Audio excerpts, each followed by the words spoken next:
Hey, I get it. Waiting by the phone or the computer for your customers to actually respond to your prospecting outreach can be one of the most frustrating experiences that we have as sellers. And that's at the best of selling times. Never mind periods of uncertainty where there's a million solutions on the market and a million distractions and a million vendors just like you calling into your customers. Well, today I want to help you out by sharing some scientifically proven tactics to get your customers to respond to your prospecting outreach.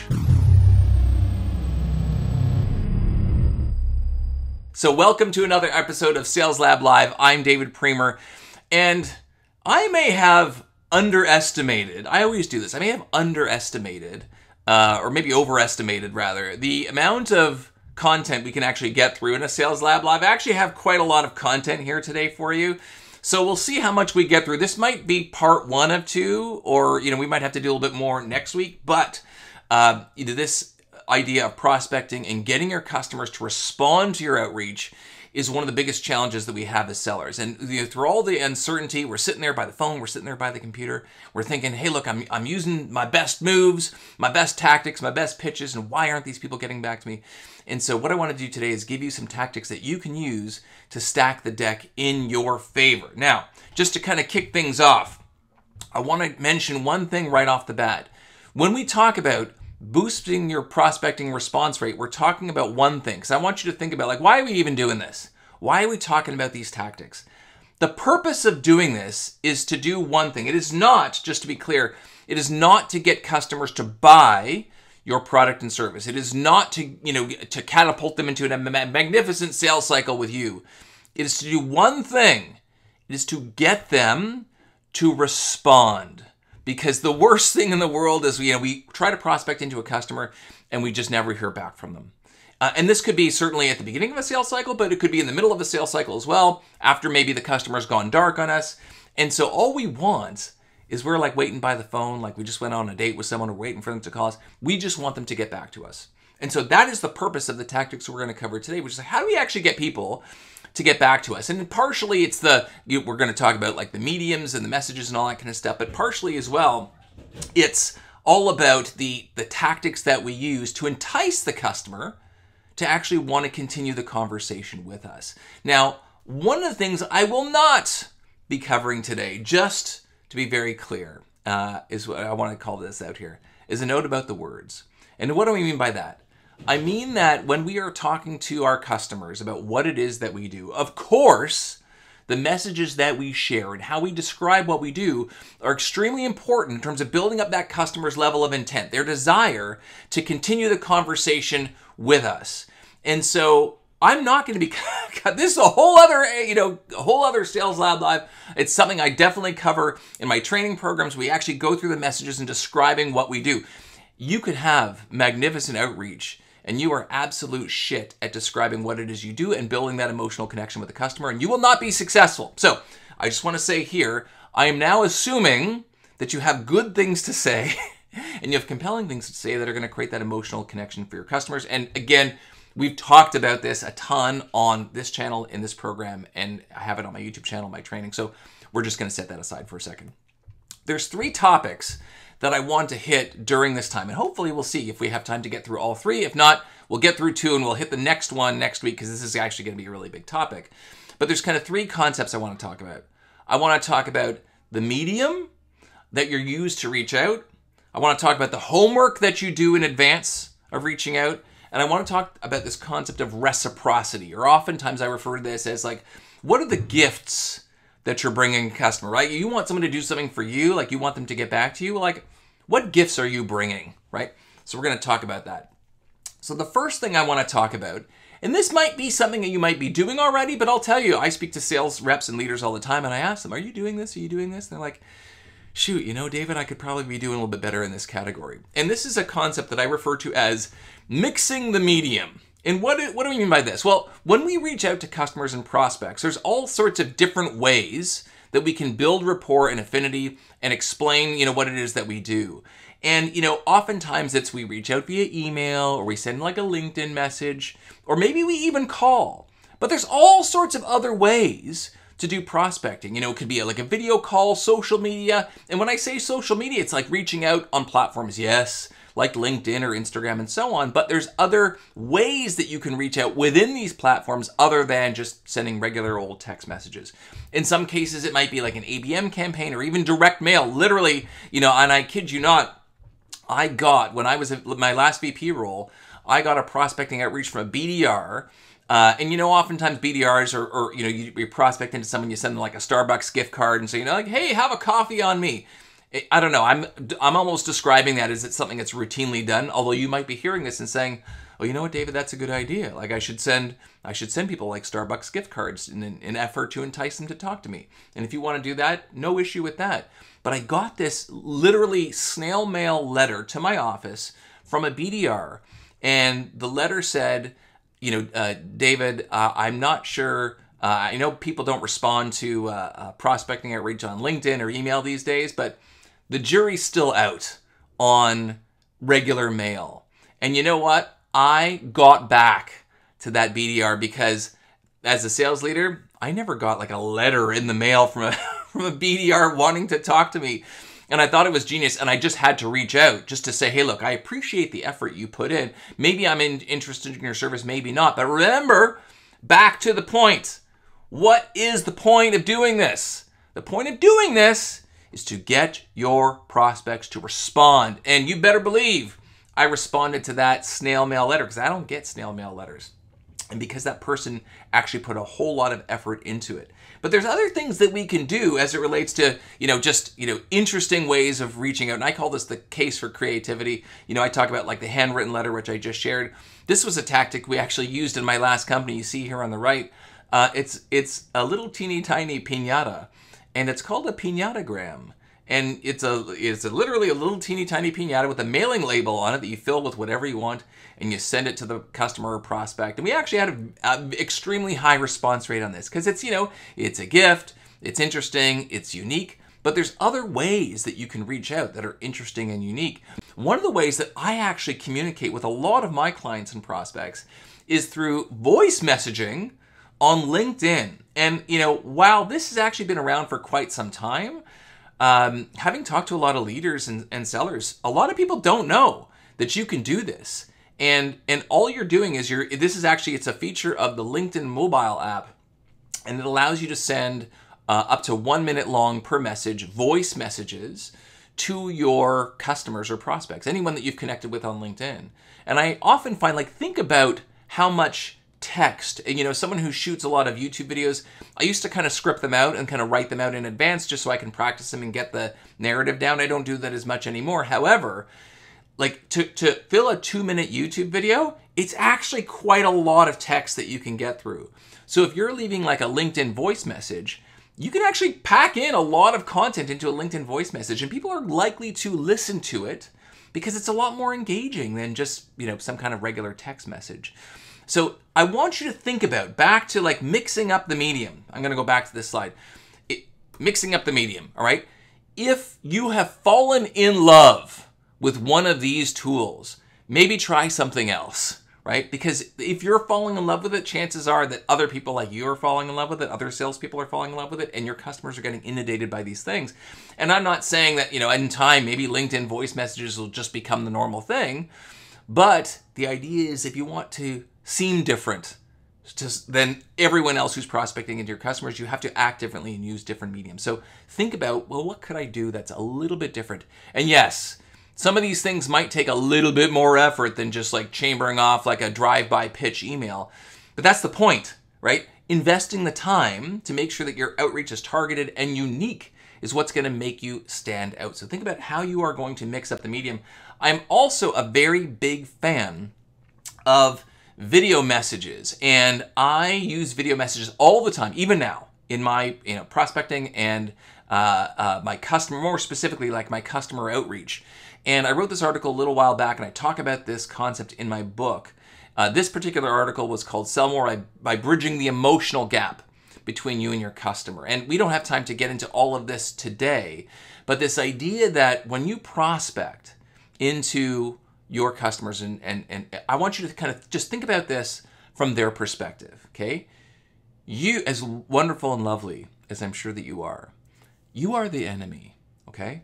They see you as less than. they see you as someone who's trying to get them to spend money on something that maybe they think they don't need to spend money on, right? And they hear from people like you all the time.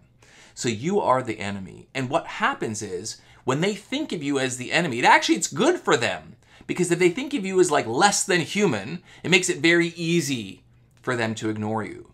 But if they see you as a human being, it makes it much more difficult. And the example I often give in my training is I say, like, let's say some jerk cuts you off in traffic and you start yelling and shaking your fist and you start doing these things. I ask you, like, okay, you're behaving that way, but would you behave that way if you knew who the other person was who cut you off? The reality is you probably wouldn't, even if you didn't know them very well, just that there's that element of familiarity. And when we have this familiarity, it becomes very difficult for us to act differently. And so the idea is to bridge that emotional gap between us and our customers and not have them see us as the enemy. Sometimes they literally need to see us. And that's why, and I've talked about this before, getting on site. This was like when I asked my sales reps at Salesforce, I said, what's the number one thing you would tell yourself if you had to go back on day one of your job that you would do differently? They all said, I wish I would have gone to meet my customers in person sooner. Now, I know in-person travel hasn't always been possible over the last little while, but it's getting better now. But one of the ways that you can still let them see you and remove that layer of abstraction is to use tools like video.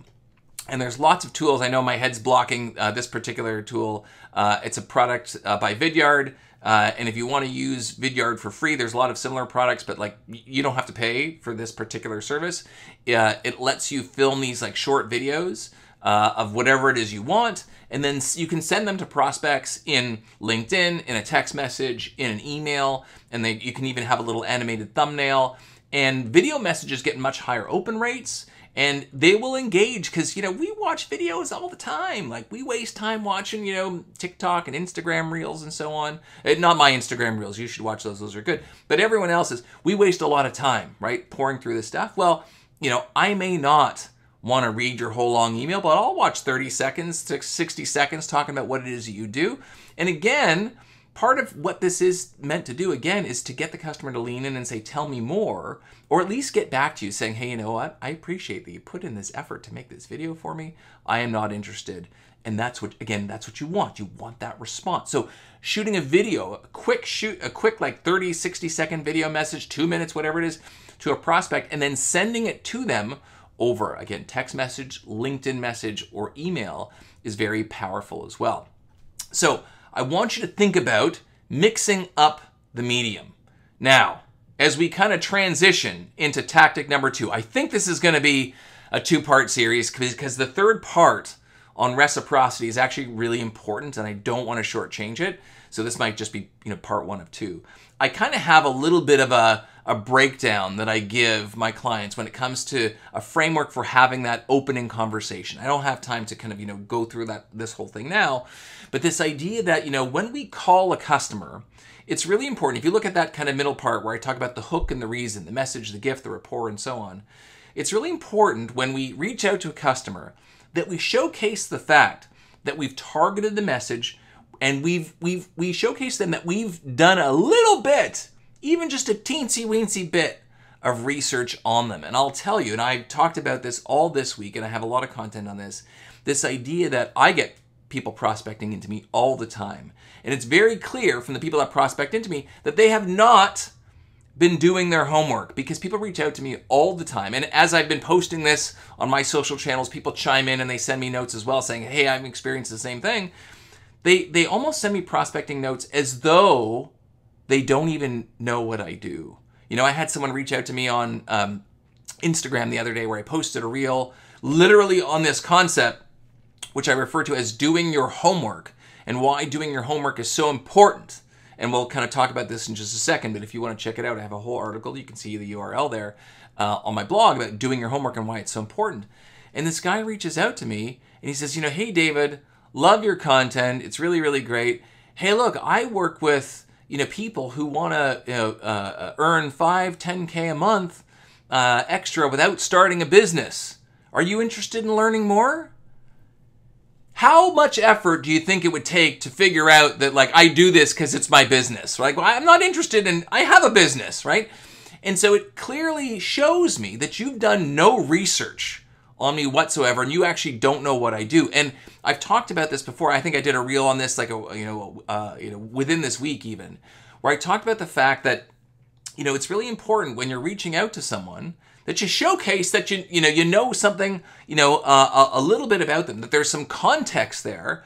Otherwise, what happens is it makes me feel like this was a complete drive-by pitch, and you're not actually interested in me, and it's almost an audition. That's this video that I made, is that when you're in a sales cycle with someone and it starts right with the prospecting, everything that you do with that customer, to that customer, in the intro part of your relationship is an audition for what it's going to be like once they sign the contract with your company and become a customer. So if the sales cycle is well coordinated and frictionless and high value, I have every expectation that your customer success and the post-sale support is going to be fantastic, right? But if it's like low value, crappy drive-by pitches, I will bail on your company because, for example, this guy reaching out to me, if he doesn't even know what I do, why would I sign up with him? Because I would think that once I sign up, that the experience is going to be equally lackluster, right? On the flip side, if it's fantastic, I would assume the same. And, if you think that this is bullshit, I will tell you, I've sat in, dinners. I talk about this in my book. I hosted a sales leadership dinner a little while back with like 20 VPs of sales from a bunch of high growth tech companies. And they were all talking about their sales stacks and the things that they use in technology. And they started talking about one piece of technology in their sales stack, of which there's only, let's call it a less than a handful of kind of top tier vendors that any potential company could select. And, one of the VPs says to the other one, "Oh, did you look at this company?" And the VP says, "Yes, I did. But you know what? I was talking to David, who's the sales rep at that company, and he just totally turned me off. Like, he wasn't listening. He didn't call back when he said he was going to call back. So I'm like, shoot, I don't need that." And that had nothing to do with the product, with the post-sale support that company had. He completely shut down that vendor simply based on the experience that he had with the rep. So it's really important when you're prospecting, if you want, certainly you want your customers to be able to respond to you, but also you're creating a bit of an audition for what the experience of working with your organization is going to look like after the fact. You need to do your homework and create a really great experience for that customer. And the same thing happens even when we do our video outreach or the handwritten notes. The fact that someone took the time to do that actually sends a very positive message to me as the prospect about that company. It tells me that this is a company that's willing to do what it takes to put in the effort to make sure the customer experience is really, really good and top-notch. So, when it comes to doing your homework, why is this important? Well, number one, I talk about this concept of like ego. Customers and people love things that revolve around them, right? Like if a friend of mine once described to me, he said, if your life was a movie and everything that happened in your life, was in this movie, who would the star of the movie be, right? Like you're the star of the movie.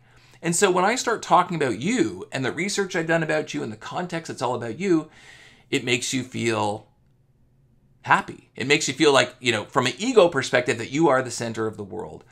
As a follow-on, I talk about this idea that happiness drives engagement. So, for example, if I say something that kind of makes you happy, that drives a little bit of, engagement from you, that shows you that I've done a little bit of homework, what that actually does is it drives a little micro burst of happiness. And I give this example in that particular article that I just flashed up, that for example, let's say you were a kid and you had like a really bad report card at work or at school, and you come home and you got to show the report card to your parents, and you go to your mother and you say, "Mom, did anyone tell you look beautiful today?" Like right before you give the report card.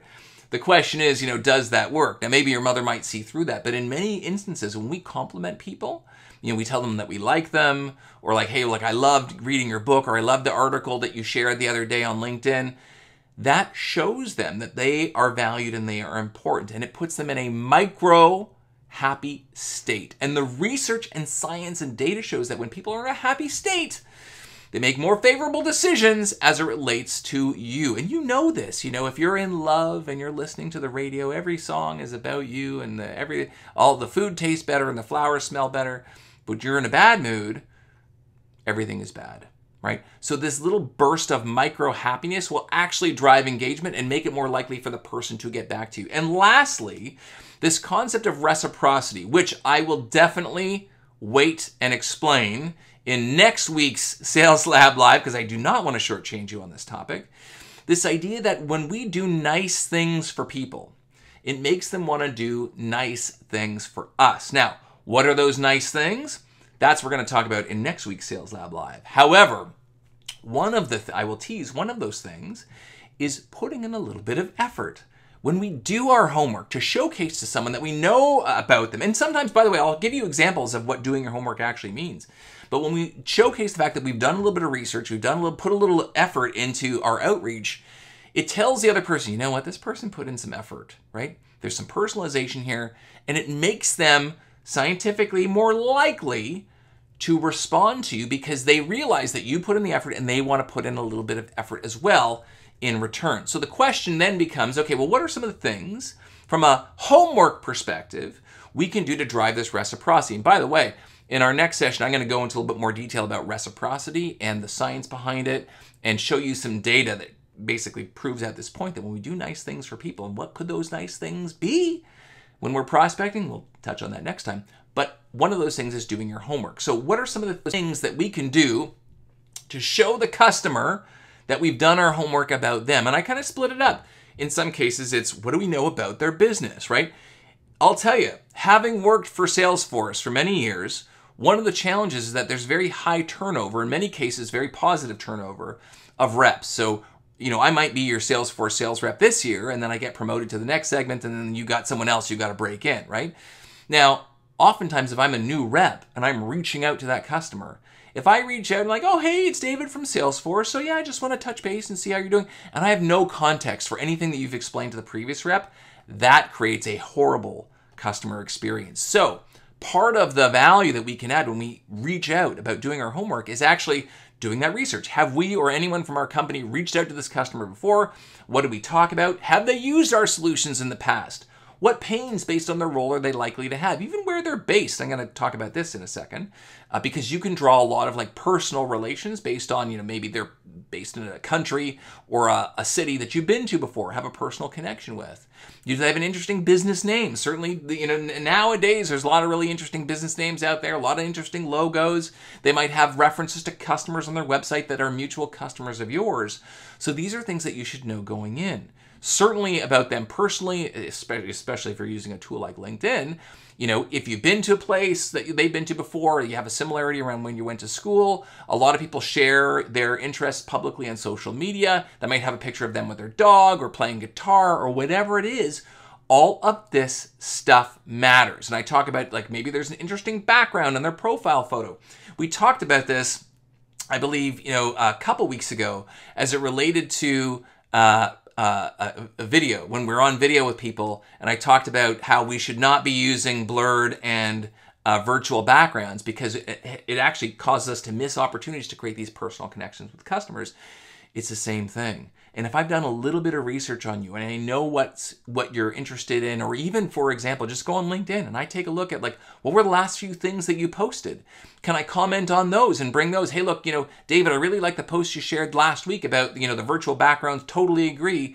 The reason I'm reaching out to you today is because just a little bit of that extra gift, right, creates that drive for reciprocity and makes you, again, want to respond. Right? Want to respond. So these are things that are very, very powerful. I'll give you, an example of a piece of, I guess, little reciprocity I used with a customer or a little bit of homework. I saw that this fellow that I don't remember the full context. It was a few years ago that we end up connecting on LinkedIn.